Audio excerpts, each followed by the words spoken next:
Assalamualaikum warahmatullahi wabarakatuh. Waalaikumsalam warahmatullahi wabarakatuh.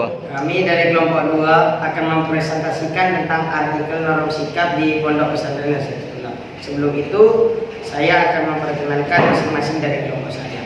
Saya Maulana Maghdum Ibrahim Murtado, Saya Muhammad Imron, saya Faidillah, saya Salman Farisi, Saya Garendra Ramadhani. Oke, langsung lanjut ke pembahasannya. Jangan lupa like, comment, and subscribe, and subscribe, and subscribe, and subscribe. Oke, isi norm sikap di Pondok Pesantren Nahdlatul. Pondok Pesantren Nahdlatul merupakan salah satu pondok pesantren tertua di Madura yang didirikan oleh pimpinan serta yakni Ki Haji Abdul Alam hingga sekarang sudah melampaui 10 turunan dan sekarang hingga saat ini sedang dipimpin oleh Ki Haji Muhammad bin Mu'affi yang merupakan generasi 10 dari Ki Abdul Alam. Pondok Pesantren Nahdlatul sudah mengalami perubahan dari segi pembelajaran hingga kebiasaan sehari-hari. Dengan bertambahnya zaman, pondok ini sudah berubah drastis dari dulu hanya belajar kitab hingga sekarang diadakan tugas-tugas video. Dengan bertambahnya zaman, tingkah laku para santri itu sudah semakin menurun. Dari dulu taat pada guru hingga sekarang sudah bisa melawan guru. Maka dari itu Pondok Pesantren Nahdlatul mengadakan program norm sikap. Dari program itu menuntut para santri untuk mengubah attitude-nya kepada semua orang yang dan di norma sikap itu kita diharuskan untuk memakai bahasa partisan dan bahasa halus lainnya agar lebih terlihat sopan ketika sedang berbicara dengan orang lain. Penjelasan selanjutnya akan dilanjutkan oleh Salman. Di sini saya akan menjelaskan isi dari norm sikap, yaitu ada 12. Yang pertama 1, norm panggilan. Yang kedua, norm menghadap posisi duduk. Yang ketiga, norm menghadap posisi berdiri. Yang keempat, norm berpapasan. Yang kelima, norm bahasa. Yang keenam, norm berdalaman. Yang ketujuh, norm berjalan melewati. Yang kedelapan, norm kebersihan dan kedisiplinan. Yang kesembilan, norm seragam sekolah putra dan putri. Yang kesepuluh, norm seragam pondok putra dan putri. Yang ke-11, norm rambut. Yang ke-12, norm membawa buku atau kitab atau Al-Quran. Nama sikap ini ditujukan untuk semua santri Nahdlatul. Selain itu juga untuk seluruh ustadz dan ustadzah maupun staf yang ada di Pondok Pesantren Nahdlatul. Penjelasan selanjutnya akan dijelaskan Garendra Ramadhani.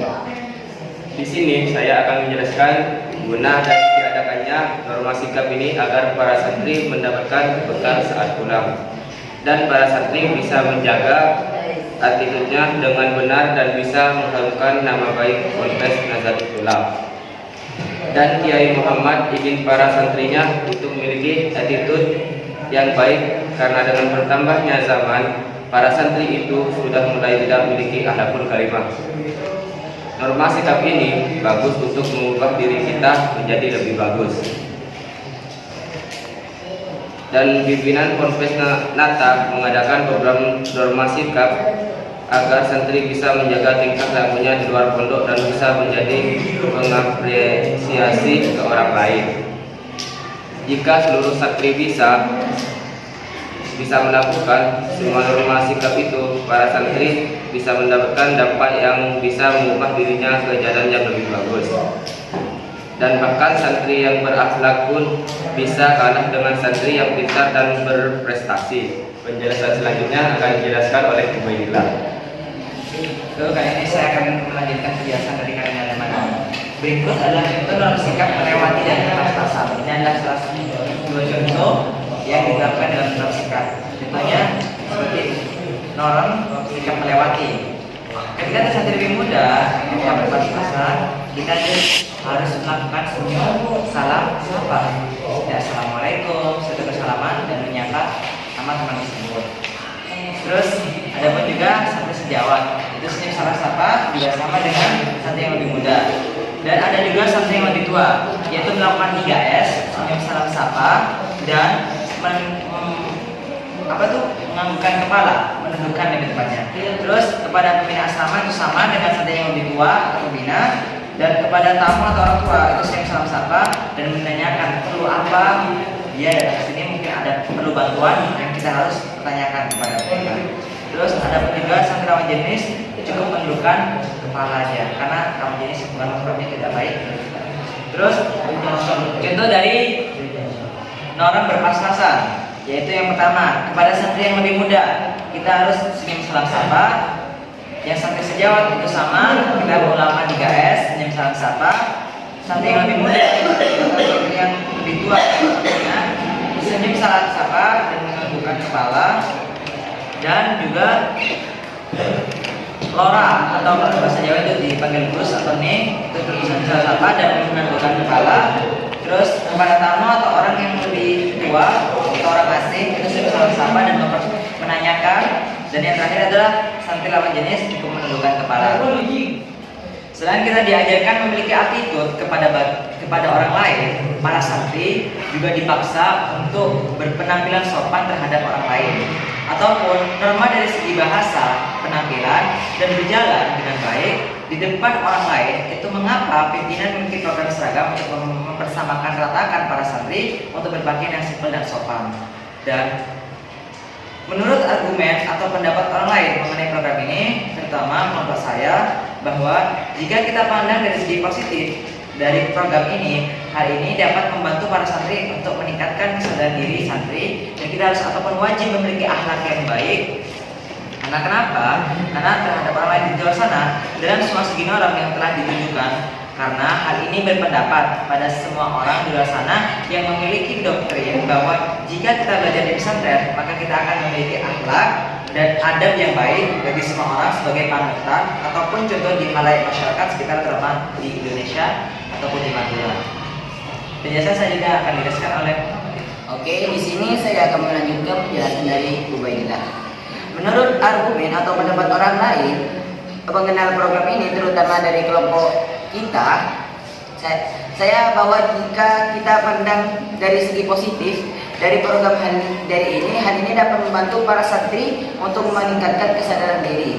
Santri untuk selalu memandang bahwa dengan kita sebagai santri kita harus ataupun wajib melakukan akhlak yang baik terhadap orang lain di luar sana dalam semua segi norm yang telah ditunjukkan.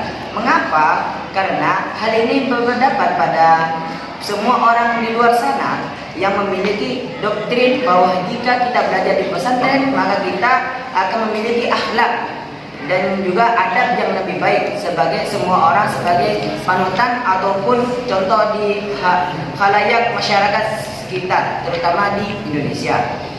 Tapi kami sebagai santri Ponpes Nahdlatul Ulama ketika pertama kali untuk memulai ini cukuplah susah. Karena kenapa? Karena bukanlah sebuah kebiasaan kita yang sebenarnya ini adalah kebiasaan tanpa ada patokannya. Nah, tetapi kami mulai mengikuti step by step untuk selalu meningkatkan akhlak melalui aturan yang telah diciptakan oleh Pondok Pesantren Nahdlatul Ulama. Kami pun bangga dengan adanya program ini. Karena kenapa? Karena kita bisa mengevaluasi kebiasaan yang kita anggap benar tetapi itu adalah kesalahan besar.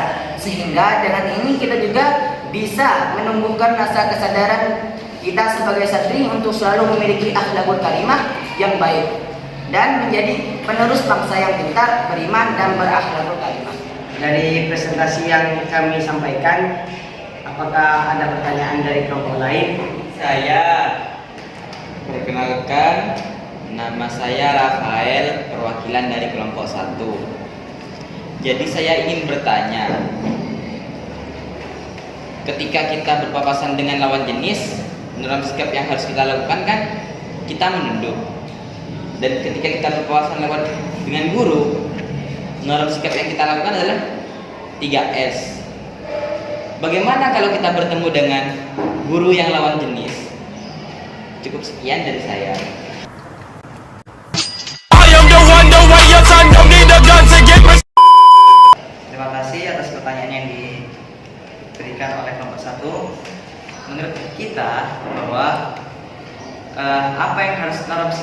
lakukan ketika kita melewati atau berpas-pasan kepada guru yang lawan jenis.